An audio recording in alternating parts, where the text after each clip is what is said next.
वसुदेवसुतं देवं कंसचाणूरमर्दनं देवकी परमानंदम कृष्णं वन्दे जगद्गुरुं श्रीकृष्णं वन्दे जगद्गुरुं श्रीकृष्णं वन्दे जगद्गुरुं। सती जी बोली, महाराज मुझे तो आपका ही डर है। आप भोलेनाथ ठहरे। पुरुषों की सदा यही नीति रहती है कि छल से, बल से, कला कौशल से, डांट के, फटकार के, प्यार कर, झूठ सच बोलकर स्त्रियों को ठग लेते हैं। सो देवता जी अब उसी ठग विद्या का प्रयोग अत्रि पत्नी अनसुया के प्रति कीजिए। शिवजी हंस पड़े और मन ही मन सोचने लगे, जो दूसरों को खाई खोदता है उसके लिए कुआं खुदा खुदाया तैयार रहता है।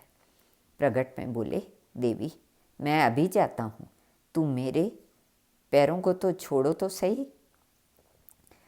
सती देवी ने भगवान वृषभध्वज के चरणों को छोड़ दिया। जो सती अपने पति के चरणों को क्षण भर भी छोड़ देती है उसे अंत में भी क्लेश ही क्लेश उठाना पड़ता है। शिवजी ने अपने नादिये को बुलाया। वे बम बम करते हुए तुरंत दौड़े चले आए। शिवजी उछलकर उसके ऊपर सवार होकर और पीछे आने वाले भूत प्रेत पिशाचों को लौटाकर अकेले ही अत्रि आश्रम की ओर चल पड़े। इधर नारद जी ब्रह्मलोक में पहुँचे। देवी ब्रह्माणी ने उनका स्वागत सत्कार किया और बोली, वत्स नारद तुम तो हमें भूल ही जाते हो, अब तो बहुत दिनों में आए, क्या नए समाचार हैं? नारद जी ने कहा, माता जी सब ठीक है, एक बड़ी अद्भुत बात मैंने मृत्युलोक में देखी। उत्सुकता के साथ ब्रह्माणी ने पूछा, बताओ कौन सी अद्भुत बात है? नारद जी ने कहा, माता जी क्या बतलाऊं? अत्रि पत्नी अनसुया के पवित्र व्रत का ऐसा प्रभाव है कि सब अत्रि मुनि ऋषि मुनि आकर उनकी स्तुति करते हैं। संसार में उनके समान आज कोई भी पतिव्रता नहीं है। पतिव्रत का ऐसा प्रभाव ही होता है। अमर्ष के सहित ब्रह्माणी बोली, तो क्या वह मुझसे भी बढ़कर है? नारद जी ने कहा, अब माता जी यह मैं कैसे कहूँ?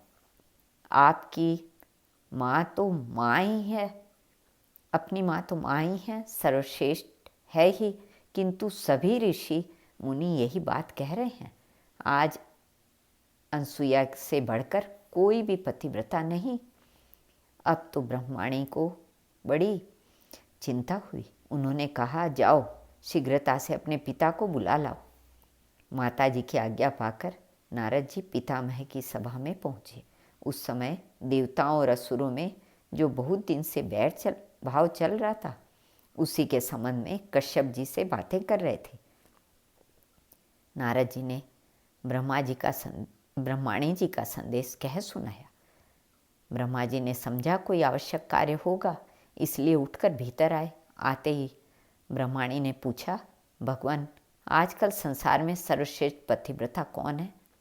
ब्रह्मा जी ने विस्मय के साथ पूछा। इस अप्रासंगिक प्रश्न का प्रयोजन?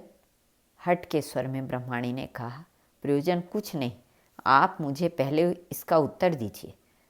ब्रह्मा जी ने प्रेम से घुड़क कर कहा, वैसे ही कोई बात न चीत, तुमसे बढ़कर और संसार में कौन पतिव्रता है? ब्रह्माणी ने प्रेम के स्वर से कहा, अब महाराज आप ये चाटुकारिता की बात न कीजिए, सत्य सत्य बतलाइए। मैंने तो सुना है आजकल अनसुया से बढ़कर कोई पतिव्रता संसार में नहीं है। यह सुनकर ब्रह्मा जी को कुछ चिंता भी हुई, ऊपर से मुस्कुराए भी। सोचा कुछ दाल में काला है, स्त्रियों में असूया शीघ्र आ जाती है। अनसुया में यही विशेषता है कि किसी के प्रति भी उनके मन में असूया नहीं। बात तो सत्य है, उनके समान कौन हो सकता है?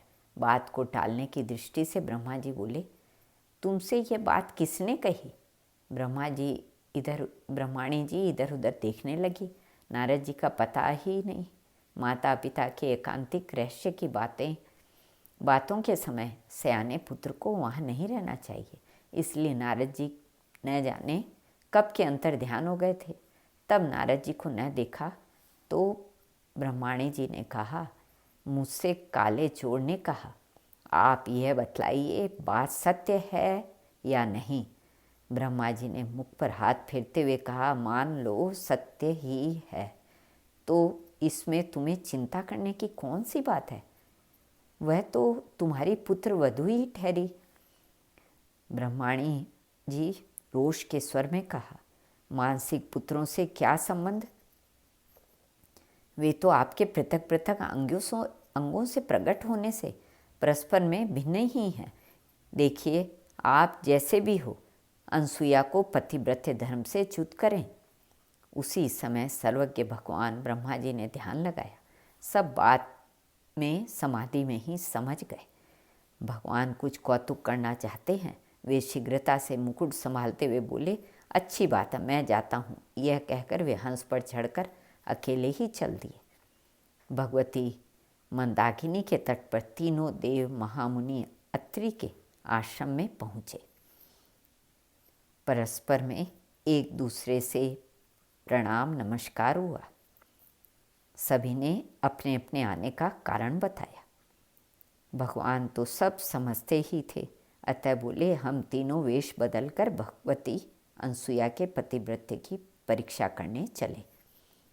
शेष अगले भाग में। श्री कृष्णार्पण।